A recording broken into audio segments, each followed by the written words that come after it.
بالله السميع العليم من الشيطان اللعين الرجيم. بسم الله الرحمن الرحيم. الحمد لله الذي لا يفره المنع والجمود ولا يقديه الإعطاء والجود، إذ كل معط منتقص سواه وكل مانع مذموم ما خلا. هو المنان بفوائد النعم وعوائد المزيد والقسم، ما اختلف عليه دهر فيختلف منه الحال، ولا كان في مكان فيجوز عليه الانتقال، جلت عظمته. والصلاة والسلام على سيد أصل ما في الوجود، سر الله في كل موجود، نقطة دائرة الوجود، صاحب اللواء الحمد والمقام المحمود، وبالقائل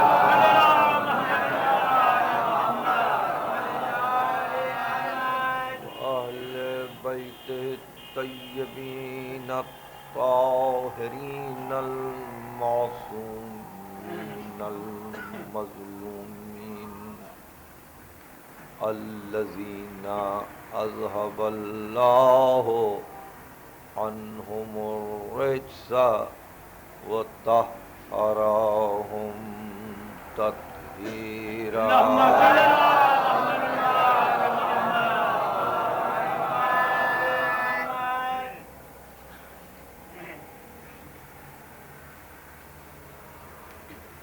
سورہ توبہ یا سورہ برات کی تفسیر کے سلسلے میں یہ 14ویں تقریر آپ سماعت فرما رہے ہیں،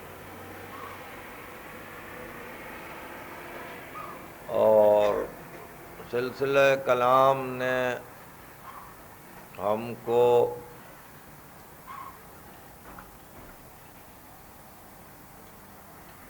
اس منزل تک پہنچا دیا تھا کہ ہم نے مزاج عصمت کو مزاج عموم انسانی سے بہت بلند پایا، اور گفتگو یہ تھی کہ جنگ کے میدانوں میں سب سے آگے رہنے والا، ہر لڑائی میں سب پر سبقت کرنے والا،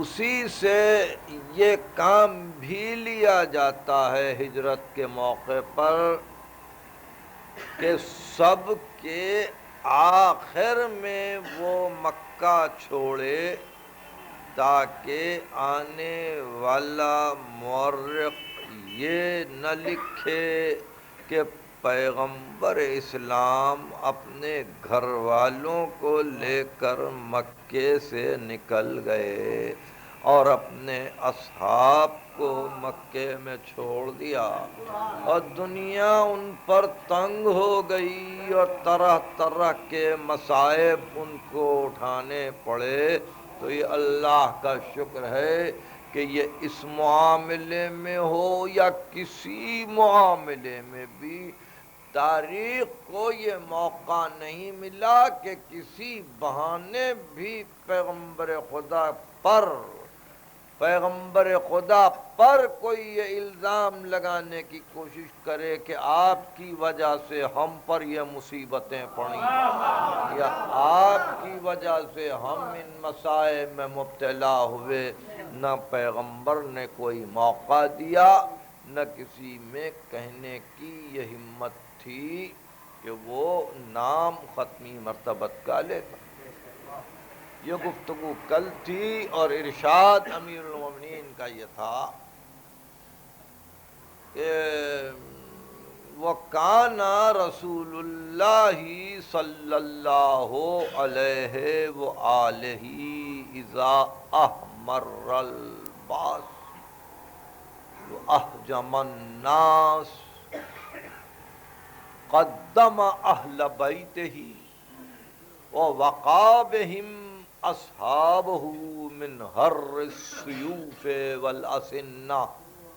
اور پیغمبر کی یہ عادت تھی کہ جب جنگ چھڑ جاتی اور قیامت کا رن پڑتا تو پیغمبر سب سے پہلے جنگ کی ہولناکیوں میں اہل بیت کو اپنے آگے بھیج دیتے اور اپنے اصحاب کو بچا لیتے، اپنے نزدیک جمع کر لیتے اور کہتے یہاں رہو، اور ان کو بچا لیتے من حر السیوف والاسنہ۔ نہ نیزے کی انی ان تک پہنچی، نہ تلوار کی دھار کا کوئی زخم ان کو پہنچا۔ پیغمبر نے اتنی حفاظت کی ہے اپنے اصحاب، تو ظاہر ہے کہ یہی وہ حفاظت تھی کہ جہاں آپ یہ چاہتے تھے کہ جس کو بھی بچنا منظور ہو وہ تو میرے ساتھ ہی چلے، میرے ساتھ، اور یہاں وہ رہے گا کہ جس کو سب کے مقابل میں آنا ہے۔ تو اب چونکہ سلسلہ تقریر چھڑ گیا اور گفتگو اس منزل پر پہنچی تو میں چاہتا ہوں کہ آپ اس سلسلے کو ہاتھ سے نہ چھوڑیں، ذرا سا مجھ سے قریب آ جائیں، کیونکہ بعد میں پھر ہم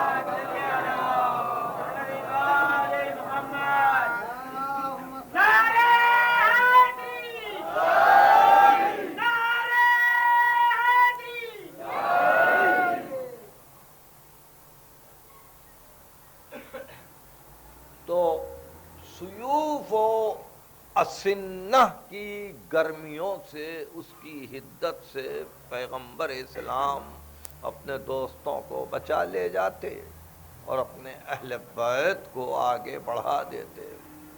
یہ گفتگو تھی اور اسی پر عمل کیا اور اسی کی بنیاد رکھی ہجرت کے موقع پر، اور کہا کہ یہاں جھگڑا ہوگا، کل کے دن کوئی یہ نہ کہنے پائے آپ تو چلے گئے تھے، 40 پہلوان آئے تھے، ہم کو اکیلا چھوڑ دیا تھا۔ یعنی وہ مقام افتخار میں بھی کہہ سکتے تھے، مقام افسوس میں بھی کہہ سکتے تھے، مقام شکایت میں بھی کہہ سکتے تھے، ہر صورت سے کہا جا سکتا تھا کہ آپ تو چلے گئے، ہم مبتلا ہو گئے، مگر لٹایا اس کو جس کی زبان سے کبھی زندگی بھر رسول کے سامنے یہ نہیں نکلا کہ آپ ہم کو کہاں چھوڑ کے آئے تھے، اس لیے کہ رسول جان رہے تھے کہ انت منی و انا منی۔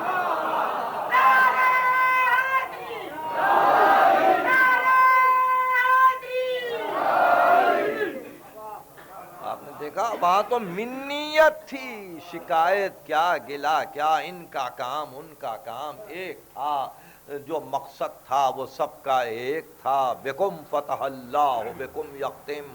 اللہ نے تم سے ابتدا کی، اللہ تم ہی پر انتہا کر دے گا، تم کو مقصد بنا کے بھیجا ہے، ہر ایک اپنے مقصد کو سمجھے ہوئے ہے، ہر ایک اپنے مقصد کو سمجھے ہوئے ہے۔ لیکن کل ایک بات سلسلہ تقریر میں نہ کہی جا سکی، وقت کی تنگی ہوتی ہے اور میں نہیں چاہتا کہ آپ کو ماہ مبارک میں دیر تک روکوں، اس لیے پابندی سے شروع کر کے پابندی سے ختم کرنا پڑتا ہے۔ ایک عجیب بات یہ ہے کہ میں نے یہ عرض کیا کہ ابو البختری سامنے آیا اور آپ نے سیدھا ہاتھ روک کر الٹے ہاتھ سے اس کو تماچا مارا۔ تو یہ بھی میں نے بتلایا کہ ناسخ نے لکھا ہے کہ وہ 3 گھنٹے بے ہوش رہا اور وہ کانپتا تھا، ایک بورانی کیفیت یہ تھی، وہ سمجھتا تھا کوئی معجزہ ہوا، اور تمام کفار مکے کے جو وہاں جمع تھے وہ کہہ رہے تھے معجزہ نہیں ہے، بلکہ کبھی کبھی ایسا ہو جاتا ہے کہ انسان ڈر جاتا ہے، ورنہ کوئی خاص بات نہیں ہے، گھبرانے کی بات نہیں ہے، معجزہ نہیں ہے۔ اس کی بورانی کیفیت کو وہ لوگ دفع کر رہے تھے۔ تو ایک جملہ میں چھوڑ گیا، وہ جملہ یہ تھا کہ آپ نے اس کو تو تماچا مارا اور اس کے بعد پلٹ کے اس پورے مجمع سے کہا کہ اگر مرضی رسول کے خلاف جاتا، اگر مرضی رسول کے خلاف جاتا تو تم میں سے ایک بھی آج میرے ہاتھ سے زندہ نہ بچتا۔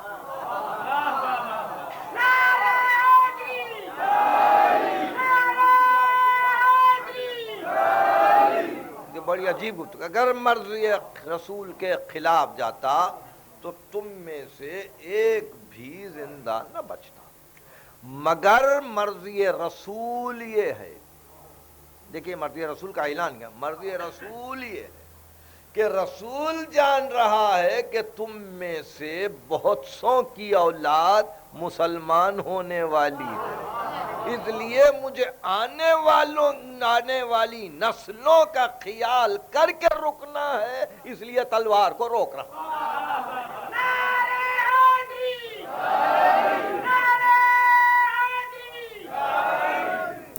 آپ نے دیکھا معصوم قتال میں بھی اس بات کا خیال رکھتا ہے کہ ملت مسلمہ کو نقصان نہ پہنچے۔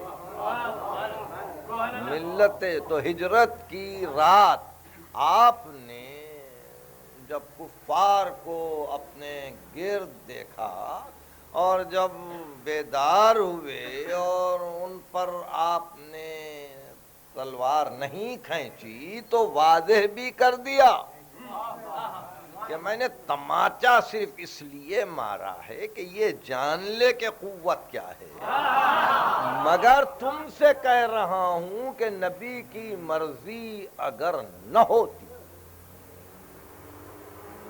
تو تم سب کو قتل کر دیتا، مگر مرضی یہ ہے کہ تم میں سے اکثر کی اولاد مسلمان ہو کر پھیلنے والی ہے، اس لیے تلوار کو روک رہا ہوں۔ نگاہ معصوم کسی منزل پر ہو، تلوار وہاں نہیں چلتی،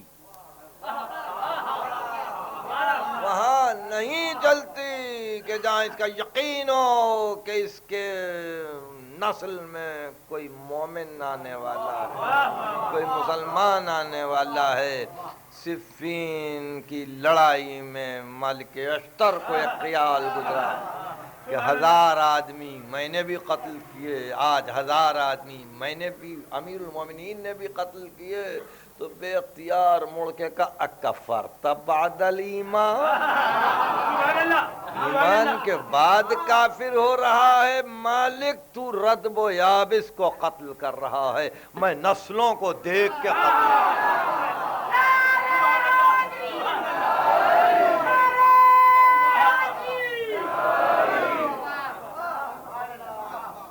یہ نگاہ عصمت ہے۔ بہرحال معصوم کی نگاہ بڑی دوربین ہوتی ہے، خصوصاً اسلام اور امور اسلام کے لیے، چونکہ وہ محافظ ہوتا ہے، اس لیے وہ نہیں چاہتا کہ کوئی ایسی بات ہو جائے کہ 1000 برس کے بعد، 1400 برس کے بعد کوئی الزام لگا سکے کہ صاحب یہ کیا ہو گیا، یہ کیا ہو گیا۔ آج ڈھونڈنے والے کوتاہیوں کو ڈھونڈ رہے ہیں، کوتاہیوں کو، کہ کوئی کوتاہی ملے تو بیان کی جائے، مگر بجز محملات کے اور بجز مزخرفات کے کسی کو کیا کوتاہی مل سکے گی۔ صرف ایک ہی چیز ہوتی ہے کہ جب انسان اپنی ضد پر آتا ہے تو ایک ہی گفتگو کر سکتا ہے کہ بھئی یہ افضل ہیں، وہ افضل ہیں، وہ بہتر ہیں، ان کا درجہ زیادہ ہے، ان کا درجہ کم ہے۔ تو یہی گفتگو ہجرت کے واقعے کو پیش نظر رکھ کے امیر شام نے کی تھی اور ایک خط لکھا تھا۔ امیر المومنین کو ایک خط لکھا، اس میں یہ لکھا کہ مقام بلند و برتر اس کا ہے، مقام بلند و برتر اس کا ہے جس کو رسول نے ساتھ لیا، اس کا کوئی مقام نہیں ہے جس کو رسول چھوڑ گئے۔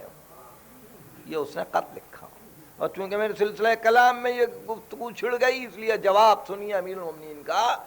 آپ نے کچھ نہیں بتلایا اس مسئلے میں کہ کس کو ساتھ لیا کس کو چھوڑا، آپ نے یہ نہیں بتلایا کہ رسول کا مقصد کیا تھا، آپ نے یہ نہیں بتلایا کہ رسول کی غرض و غایت کیا تھی۔ آپ نے یہ کہا مال الطلقاء و اولاد الطلقاء والمہاجرین السابقین، آزاد کردگان رسول اور آزاد کردگان رسول کی اولاد کو کیا حق پہنچتا ہے والتمیز بین المہاجرین، کہ وہ تمیز کرے مہاجرین۔ ایک نیا راستہ ہے، ایک نئی بات ہے، تاریخ میں خط آ گیا، اور اس خط کو دیکھ کر بھی کوئی اعتراض نہیں کر سکتا کہ علی نے کسی کا نام لیا یا کسی کے متعلق کوئی گفتگو کی، غلط گفتگو کی۔ مال الطلقاء و اولاد الطلقاء والتمیز بین المہاجرین السابقین، اور وہ تمیز کرے مہاجرین سابقین کے درمیان، وفی ترتیب طبقاتہم، اور ان کے طبقات کی ترتیب میں گفتگو کرے کہ وہ پہلا طبقہ ہے یہ دوسرا طبقہ ہے، وفی تنظیم مراتبہم، اور ان کے مراتب کے نظم پر گفتگو کرے۔ اولاد طلقاء کو یہ حق نہیں پہنچتا۔ اس کے بعد بے اختیار آپ نے قلم کو اپنے موڑ دیا اور کہا کہ گفتگو وہاں کیوں لے جاتا ہے، کچھ اپنے ہی متعلق سوچ، کچھ اپنے ہی متعلق گفتگو کر، آؤ دوسروں کے مقابلے سے کیا کام ہے، کچھ اپنی اور تمہاری گفتگو ہو۔ من النبی و من کل مکذب، ہمارے گھرانے سے نبی آیا، تیرے گھرانے سے جھٹلانے والے آئے۔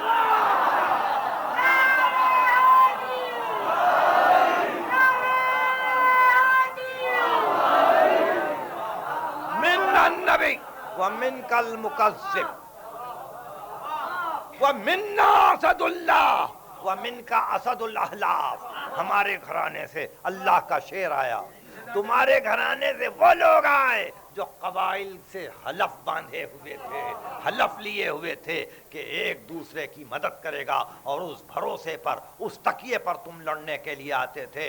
وَمِنَّا سَيَّدَا شَبَابِ اہل الجنہ وَمِنْكَ سَبِيَّةِ النار، اور ہمارے پاس سرداران جوانان جنت تھے اور تمہارے پاس آگ میں پرورش پانے والے بچے تھے۔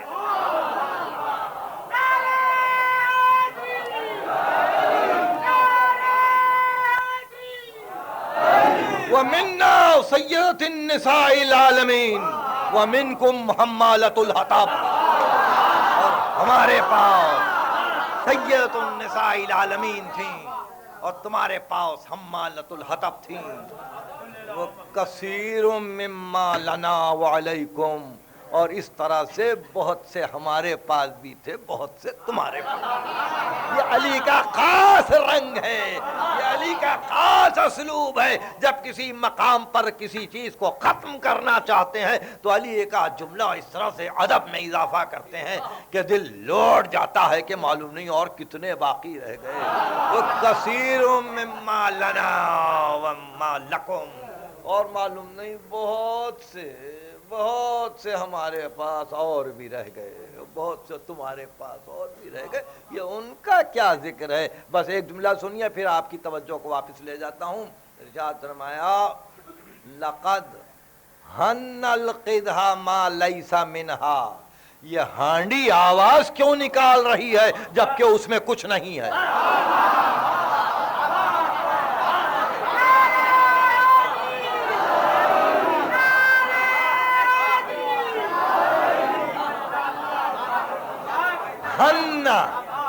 ہن آواز دینا برتن کا، قدح برتن، لقد ہن القدح ما لیس منہا، اس ہانڈی میں آواز کیسے پیدا ہوئی؟ اس میں تو کچھ نہیں ہے، اس میں تو کچھ نہیں ہے۔ تو میں نے ابھی عرض کیا کثیر مما لنا ولکم، ایسی بہت سی چیزیں تمہارے پاس بھی اور ہمارے پاس بھی ہیں جس کی تفصیل بیان کرنے کا وقت نہیں۔ تو آپ نے دیکھا ایک اور موقع پر بھی امیر المومنین نے ایک خطبے میں ایسا ہی ایک جملہ استعمال کیا ہے، آپ کے معلومات کے اضافے کے لیے وہ جملہ آپ کے سامنے رہے۔ ارشاد فرماتے ہیں خطبہ شقشقیہ میں کہ وَجَعَلَ فِي جَمَاعَةٍ زَعَمَ إِنِّي أَحَدٌ مِّنْهُمْ، جانے والے نے ایک جماعت کے حوالے کر دیا اور یہ خیال کیا کہ میں بھی ان میں سے ایک ہوں، اور اس طرح سے اس کام کو شورا کے حوالے کیا۔ فَيَا لَلَّهِ وَلِلشُّورَى، اللہ مجھ کو شورا سے کیا کام، اے وائے مجھ کو شورا سے کیا کام، وَلَّكِن تِرْتُ اسْتَارُ، لیکن میں بھی ساتھ ساتھ چلا، وہ اڑے میں نے پرواز کی، وہ جھکے میں جھک گیا، اور میں نے ساتھ نہیں چھوڑا، میں ساتھ نہیں چھوڑا، میں شورا میں چلے گئے، میں وہاں گیا۔ تو اب یہ جملہ امیر المومنین کا ارشاد فرماتے ہیں کہ ایسی منزل پر فَسَغَنَ رَجُلٌ بِزِغْنِهِ وَمَالَ الْآخَرُ لِسَحْرِهِ، ایک شخص میری ذاتی دشمنی کی وجہ سے بدل گیا، ایک شخص داماد کے دباؤ میں آ کے بدل گیا، ماں ہنن وہ ہنن، پھر یہ بھی ہوا وہ بھی ہوا۔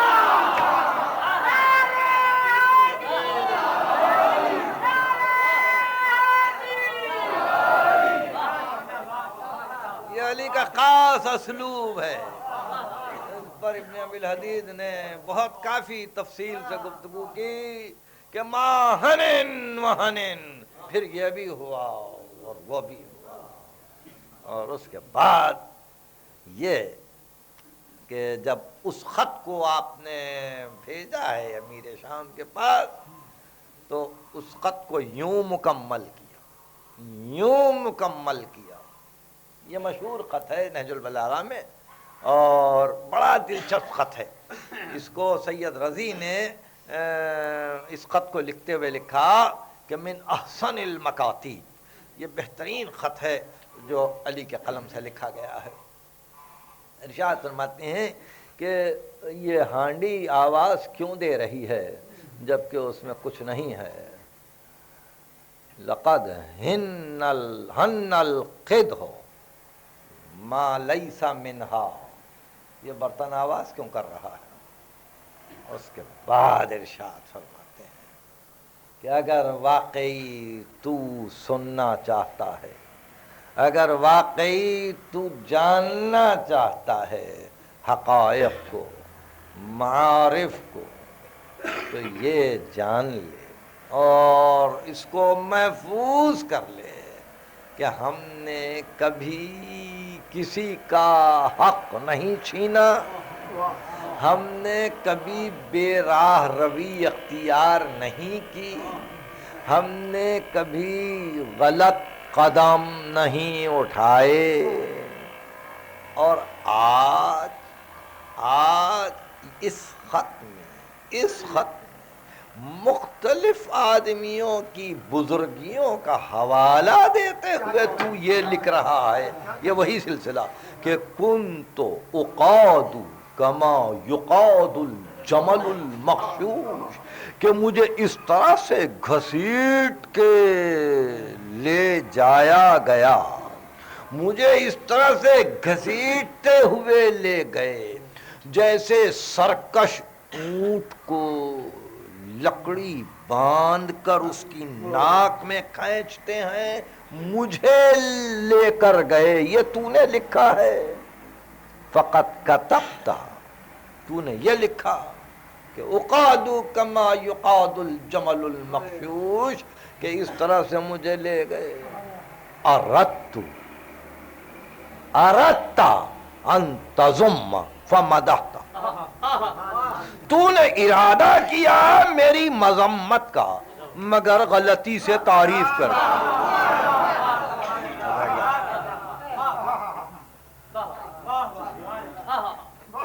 اردت ان تضم فمدحت، تو نے ارادہ کیا کہ میری مذمت کر مگر تو نے میری تعریف کی۔ وان تفضح فافتضحت، تو نے مجھے رسوا کرنے کی کوشش کی اور خود رسوا ہو گیا، خود رسوا ہو گیا۔ تو یہ کہتا ہے کہ مجھے اس طرح سے کھینچ کے لے گئے، اس طرح سے گھسیٹتے ہوئے لے گئے، رسیوں میں باندھ کے لے گئے، تو اب یہ جواب علی ہی دے سکتے ہیں۔ ارشاد فرماتے ہیں ما کان لمسلم فی غزازۃ ان یکون مظلوما، مسلمان کو شرمانے کی بات نہیں ہے اگر دنیا اس کو مظلوم کرے۔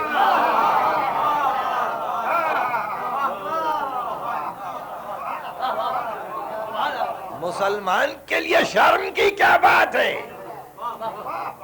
اگر دنیا اس کو مظلوم کہے؟ تو ظلم کا حوالہ دے رہا ہے، تو نے مذمت کرنا چاہی، تو نے تعریف کر دی، تو نے رسوا کرنا چاہا مگر تو خود رسوا ہو گیا، تو نے مقابلہ کرنا چاہا کہ اس دور میں یہ ہوا۔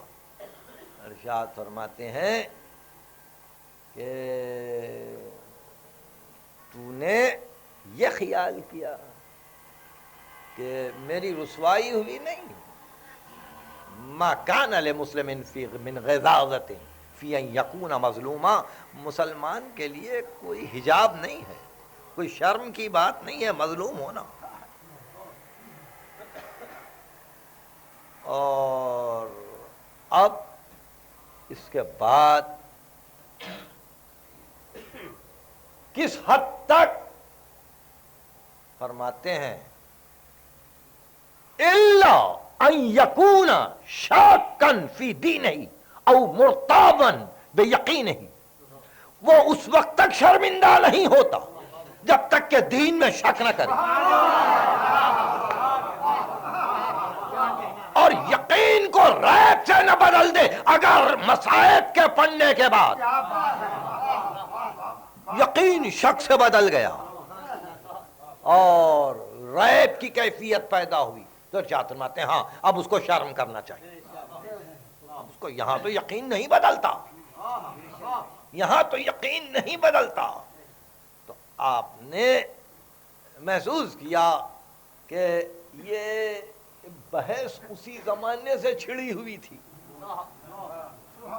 کہ ایک ہی شب کے دو واقعے، کون بہتر ہے کون افضل ہے، یہ اسی وقت سے بحث چھڑی۔ ظاہر ہے کہ اب ہم اس بحث کو ختم کر رہے ہیں امین المومنین کے اس فیصلے پر کہ آپ نے ارشاد فرمایا کہ طلقاء کو اور اولاد طلقاء کو حق کیا پہنچتا ہے، حق کیا پہنچتا ہے، مال الطلقاء و ابناء الطلقاء فی تمیز المہاجرین السابقین، کہ ان کے مہاجرین سابقین کی تمیز کریں، ان میں درجہ بندی کریں، حق کیا پہنچتا ہے، وہ دن ہو یا آج کا دن۔ وہ علی کا جملہ اب بھی ہے،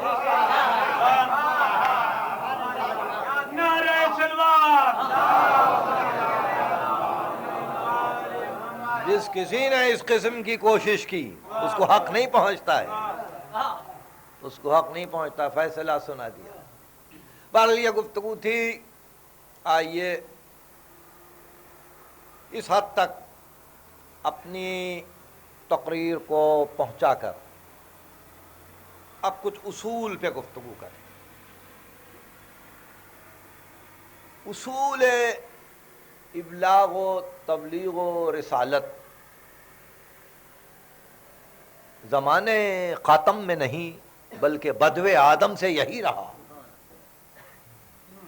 بدو آدم سے یہی رہا کہ ایک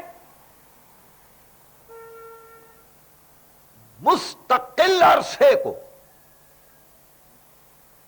اس طرح سے گزارا جائے کہ جہاں صبر، سکون، خاموشی، مصلحت، مداہنت، مصالحت، یہ دور گزرے۔ ہر نبی کے لیے لازم تھا کہ ایک دور گزرے، اور اس کے بعد جب اس کو اذن ملے، اذن للذین یقاتلون بانہم ظلموا وان اللہ علی نصرہم لقدیر، الذین اخرجوا من دیارہم بغیر حق الا ان یقولوا ربنا اللہ۔ اب ہم نے اذن دے دیا ہے کہ اب لڑو، اس لیے کہ ان کے گھروں سے بغیر حق کے نکالا گیا، فقط ان کی غلطی یہی تھی کہ وہ یہ کہہ رہے تھے کہ اللہ ہمارا رب ہے۔ اب ہم نے اذن دے دیا ہے، اب اذن قتال ملا تو لڑائی شروع ہوئی۔ یعنی نبی پابند اذن ہے، اگر اذن نہیں ہے تو قتال نہیں ہے۔ نبی کو اذن ملا، اذنا، اذن دیا گیا۔ آپ دیکھ رہے ہیں نبی اذن لیتا ہے اور اذن دیتا ہے، معصوم اذن لیتا ہے اور اذن دیتا ہے۔ تو اس طرح سے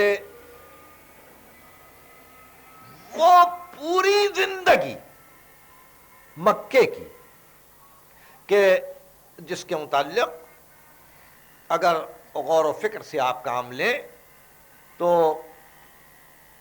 یقیناً وہ تمام افراد جو حبشہ گئے، وہ تمام افراد جو مدینہ گئے، یا وہ انصار جو پہلے مسلمان ہو گئے، اگر ان سب کو اکٹھا کر لیا جاتا اور کسی کو جانے کی اجازت نہیں دی جاتی اور وہیں لڑائی چھڑتی،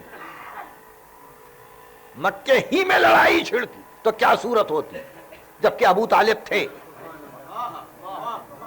جبکہ جعفر حضرت علی سے 20 برس سن میں زیادہ ہے، اور اگر عقیل بڑے ہیں سب سے تو 10 برس زیادہ ہیں، 29 برس کا سن ہے یقیناً۔ تو بنی ہاشم سب کے سب موجود ہیں، وہ بنی ہاشم جن سے ڈر کے وہ معمر انسان ندوے میں یہ کہہ رہا تھا کہ خون کو بانٹ لو ورنہ بنی ہاشم انتقام لیں گے، تو بنی ہاشم کو ایک جگہ کیا جا سکتا تھا، مکے میں لڑائی چھڑ سکتی تھی، مگر اذن نہیں ملا، اذن نہیں ملا، بلکہ حکم ہوا چچا مر گیا، یہاں سے نکل جاؤ، یہاں سے جاؤ، مدینہ جاؤ۔ تو ایسے موقع پر رسول کی زندگی پر کیا کوئی ایسا اعتراض وارد ہو سکتا ہے کہ اعلان رسالت کے باوجود اس طرح چھپ کے نکلنا، بچ کے نکلنا. اور پھر حفاظت کا اندازہ آپ سارے مفسرین کو دیکھیے. اذ اخرجہ الذین کفروا ثانی اثنین اذ ہما فی الغار، اس کی تفسیر میں کہ جب غار میں گئے تو مکڑی نے جالا تان دیا. ایک درخت کی شاخ غار کے مقابل رونما ہوئی، کبوتر نے اس میں انڈے اپنے رکھ دیے اور نشان قدم کو پہچاننے والا یہ کہتا چلا کہ یہ تو ابو قحافہ کے بیٹے کا قدم ہے اور یہ عبداللہ کے بیٹے کا قدم ہے، یہاں تک ہے اور اس کے بعد پتہ نہیں ہے. اس کے بعد پتہ نہیں ہے تو نشان قدم وہاں سے مٹائے گئے. مکڑی کو حکم ہوا وہ خدمت کرے، کبوتر کو حکم ہوا کہ وہ خدمت کرے. انہوں نے آ کے غار کے پاس دیکھا کہ کیا مجال ہے کوئی آدمی اس میں داخل ہو جائے، اس پہ تو جالے تنے ہوئے ہیں، یہ جالے ٹوٹ جاتے ہیں. تو کیا تھا؟ یعنی مطلب یہ کہ قدرت مساعدت کر رہی تھی. بظاہر پوری حفاظتیں تھیں. وَأَيَّدَهُ بِجُنُودٍ لَمْ تَرَوْهَا، ہمارا لشکر ساتھ تھا جس کو کوئی دیکھ نہ سکا. اور وہاں فقط اتنی آواز سورہ بقرہ میں، بحث آپ سمجھ رہے ہیں نا، اتنی آواز سورہ بقرہ، یعنی سورہ بقرہ ہجرت کے فوراً بعد نازل ہوا. سورہ برات ہجرت کے 9 سال نازل ہوا. 9 برس کے بعد ایک آیت سورہ برات میں آئی اور اسی سال ایک آیت سورہ بقرہ میں آئی. سورہ بقرہ کی آیت وَمِنَ النَّاسِ مَن يَشْرِي نَفْسَهُ ابْتِغَاءَ مَرْضَاتِ اللَّهِ وَاللَّهُ رَءُوفٌ بِالْعِبَادِ. کون ہے انسانوں میں جو اپنے نفس کو بیچ کر مرضی رب کو خرید لے؟ اللہ بندوں پر رحیم ہے. یعنی وہاں اس امر کا ذکر نہیں کہ لشکر کوئی بھیجا تھا، کسی لشکر کی ضرورت تھی، وہاں اس امر کی ضرورت سمجھی ہی نہیں گئی. اور یہ طے کیا گیا کہ کسی فکر اور کسی ہراسانی کی رسول کے لیے ضرورت نہیں ہے، بلکہ یہ انتظام ٹھیک ہے. تو آپ نے دیکھا کہ مکے کی پوری زندگی وہ 11 برس ہو یا 12 برس اتنے سکوت کے ساتھ کٹی کہ جس میں زحمتوں پر زحمتیں، مظالم پر مظالم اٹھائے. خدیجہ کی ساری دولت لوٹ گئی، ابو طالب کی پوری زندگی ختم ہو گئی. 3 برس شیب ابی طالب میں جا کر رہے، دنوں فاقہ کرتے رہے. کفار نے ہر طرح سے مزاحمت شروع کر دی تھی اور بازار کی خریداری تک موقوف ہو گئی تھی. ان ساری چیزوں کے باوجود خاموشی. تو اگر اس خاموشی پر کسی کو اعتراض ہے تو پھر اس کو 10 برس کی حسن مجتبیٰ کی خاموشی پر بھی اعتراض.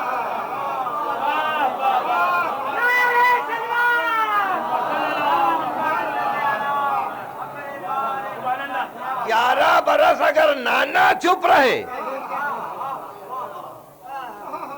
تو 10 برس حسن مجتبیٰ کا خاموش ہو. کوئی عجیب بات نہیں ہے. سورہ برات، سورہ توبہ، جو بھی سورہ کا نام ہو پڑھ کے دیکھیے تو پتہ چلے گا کہ اس میں زیادہ تر منافقین کی گفتگو ہے. اور معلوم نہیں سورہ کو کیوں مناسب سمجھا گیا، کیوں مناسب سمجھا گیا ان تمام تذکروں کے لیے. سب منافقین کی گفتگو ہے. آخری سورہ ہے جیسا کہ عرض کر چکا ہوں، 113واں سورہ ہے شان نزول کے اعتبار سے. اس کے بعد 114واں سورہ سورہ نصر ہے، اذا جاء نصر اللہ والفتح. آخری سورت وہاں جا کے تذکرہ ہوا. تو ایسی صورت میں ختمی مرتبت کو امر یہ ہے کہ مکے کی زندگی خاموش گزرے اور مدینے میں ہم اذن دیں گے.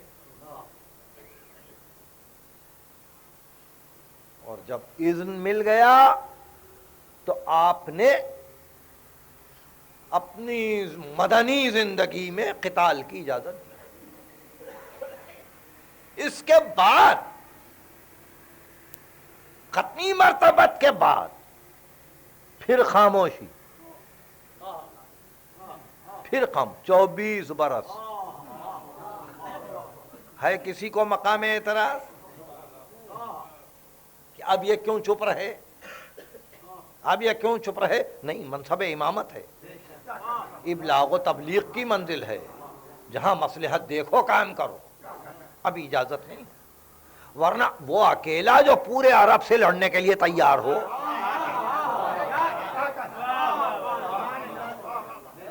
اس کے لیے کیا خوف کا مقام ہے؟ مگر نہیں، 24 برس خاموشی، 4 برس کی حکومت. اب پھر دور حسن مجتبیٰ، شب ولادت ہے،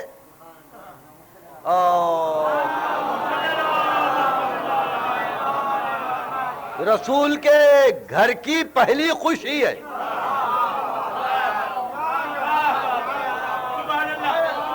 اور ایسی خوشی ہے، ایسی خوشی ہے کہ اللہ نے رسول کو اگرچہ 2 بیٹے دیے بظاہر تاریخ کے اعتبار سے، ابراہیم اور طاہر، ایک اور بیٹے کا نام آیا قاسم، کہ کنیت تھی ابو القاسم ہو گئی، مگر کسی کو اجازت نہیں ملی زندگی کی، کم سنی ہی میں مر گئے. اب بیٹی کو اللہ نے پہلن بیٹا دیا.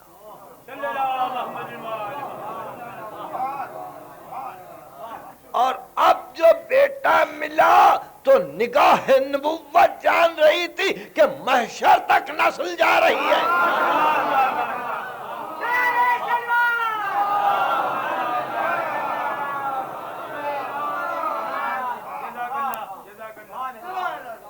محشر تک نسل جا رہی ہے، وہ اولاد آ رہی ہے.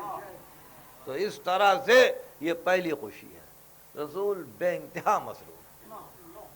اور جب علی نے گود میں حسن مجتبیٰ کو دیا ہے تو بے اختیار پوچھا، علی بیٹے کا کچھ نام رکھا؟ عرض کیا آپ پر کیسے سبقت کروں؟ تو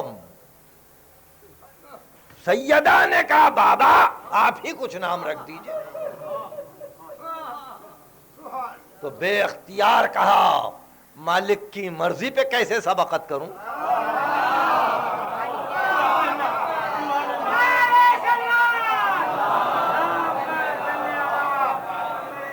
اور وہاں سے حکم آیا کہ نام یہ رکھو. ظاہر ہے کہ جب وہاں سے نام آتے ہیں تو بامعنی نام آتے ہیں، اس سے کچھ معنی نکلتے ہیں، اس کے کچھ مطالب ہوتے ہیں. نام رکھا اور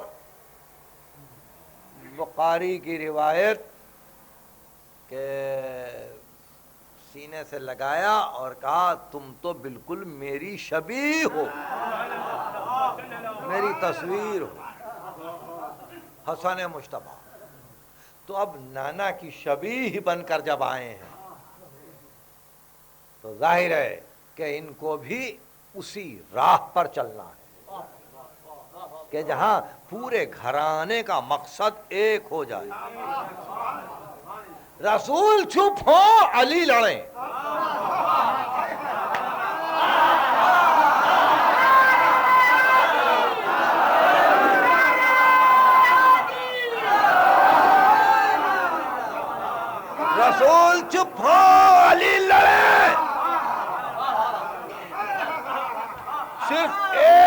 واقعہ ملتا ہے احد میں کہ کہیں شاید کسی کو تماچا مارا، ایک واقعہ اس کے لیے بھی راوی یقینی نہیں ہے۔ رسول چپ ہو، علی لڑیں۔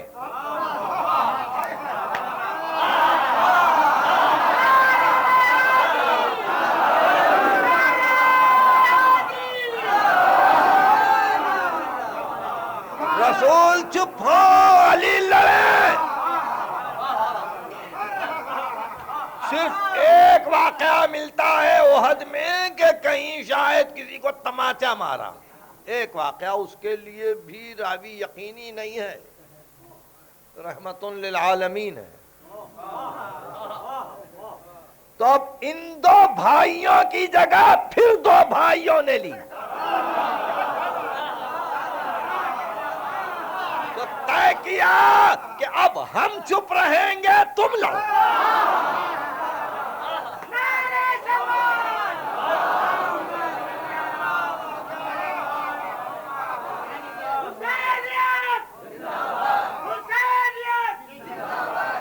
تو آپ نے دیکھا کہ اس طرح سے سکوت حسن مجتبی، مداہنت حسن مجتبی، مصالحت حسن مجتبی، خاموشی حسن مجتبی با معنی تھی، با مقصد تھی، نتیجہ خیز تھی۔ اور پھر عجیب صورت یہ تھی کہ سورہ توبہ کو پڑھنے کے بعد آپ کو پتا چلے گا کہ جب جنگ تبوک سے واپس ہوتے ہوئے، آپ سلسلہ تقاریر میں اس آیت پہ بھی پہنچیں گے، وَيَحْلِفُونَ بِاللَّهِ مَا قَالُوا وَلَقَدْ قَالُوا كَلِمَةَ الْكُفْرِ، اس آیت پہ پہنچیں گے آپ کہ اللہ کی قسم کھا کے کہتے ہیں ہم نے نہیں کہا، اور حالانکہ انہوں نے کہا اور کفر کا کلمہ کہا۔ کیا کفر کا کلمہ تھا؟ کہ رات آدھی ہے، یقیناً پیغمبر آرام کر رہے ہوں گے ناقے میں، ناقے کو بھڑکا دو اور پیغمبر کو قتل کر دو۔ بجلی چمکی، عمار یاسر اور حذیفہ یمانی نے سب کی صورتیں دیکھی، اور رسول نے کہا کہ ان کے ناکوں کے منہ پر مارو اور ان کو پلٹ دو، پیچھے ڈھکیل دو۔ ہمارے یاسر کہتے ہیں کہ میں نے آگے بڑھ کر ان کے ایک ایک ناقے کو پیٹنا شروع کیا، اور یہ کہتے ہوئے کہ ہم نے دیکھ لیا ہے، ہم نے دیکھ لیا ہے۔ تو آپ نے دیکھا کہ عمار یاسر دیکھ چکے ہیں، زندگی بھر عمار یاسر کو آرام نہیں مل سکتا ہے۔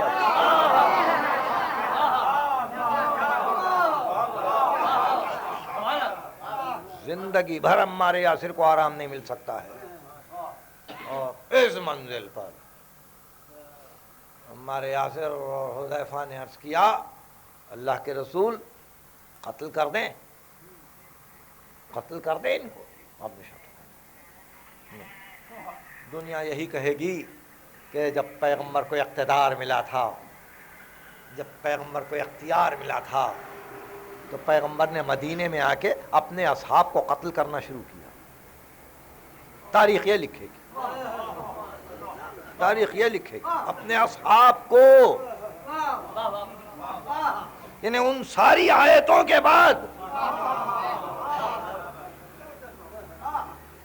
تو اس طرح سے حسن مجتبی کو زیادہ حق پہنچ رہا تھا کہ انہی میں سے ایک ایک کو ایک ایک مقام پر لشکر کا سردار بنا کے کھڑا کیا۔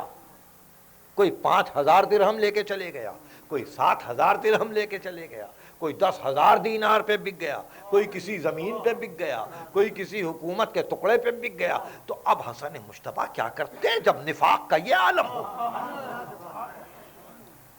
ایسی منزل آپ نے طے کیا کہ ہاں ٹھیک ہے، اب ہم کو کسی چیز کی ضرورت نہیں ہے، ہم کو کسی چیز کی ضرورت نہیں ہے، اور ہم اسی راہ پر چلیں گے کہ جس راہ پر ہمارے نانا مکے کی زندگی میں چل رہے ہیں۔ تو بہرحال آپ نے مسائل کو سن لیا۔ مقام حسن ابن علی بہت بلند ہے، بہت اس اعتبار سے بلند ہے کہ آئے تطہیر میں ہے، آئے مباہلہ میں ہے، آئے قربہ میں ہے، وہ ساری آیتیں جو اہل بیت کے لیے نازل ہوئیں اس میں حسن ہے، اور پھر کبھی دوش پر ہیں، کبھی آغوش میں ہیں، اور اس طرح سے پیغمبر نے دہن اقدس کے اتنے بوسے لیے یہ کہہ کر کہ میری ذمہ داریوں کا سمجھنے والا ہے، میری ذمہ داریوں کا سمجھنے والا ہے۔ تو عجیب بات یہ ہوئی کہ جب چھوٹے بھائی کو اذن ملا اور بڑے بھائی نے زندگی خاموشی میں گزار دی، تو یہ تاریخ کے اوراق ہیں۔ 8 صاحبزادے تھے حسن مجتبیٰ کے اور 5 صاحبزادیاں تھیں۔ یہ 8 صاحبزادے کربلا میں آئے، اس میں 5 شہید ہوئے، 3 بچے، نسل پھیلی، ایک طرف حسنی سادات چلے، ایک طرف حسینی سادات چلے، اور اس طرح کوثر بناتے چلے۔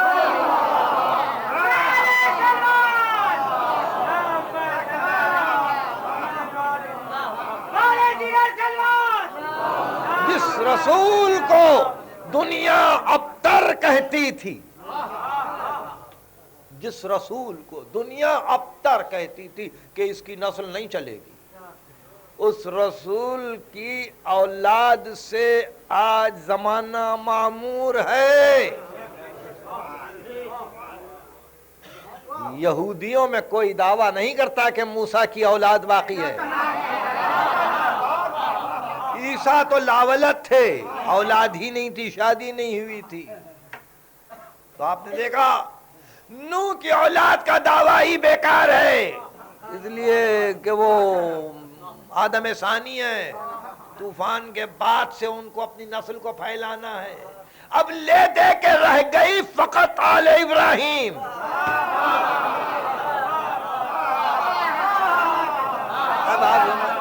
فقط آل ابراہیم۔ انبیاء اولو العزم میں فقط ایک نبی کی اولاد کو جانا ہے، وَفَقَدْ آتَيْنَا آلَ إِبْرَاهِيمَ الْكِتَابَ وَالْحِكْمَةَ وَآتَيْنَاهُمْ مُلْكًا عَظِيمًا۔ ہم نے آل ابراہیم کو کتاب دی، حکمت دی، ملک عظیم دیا۔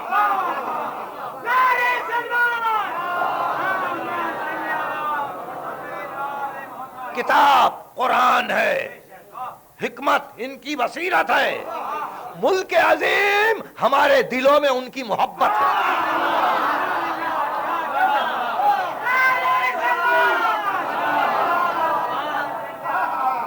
3 مرتبہ مسلسل صلوات۔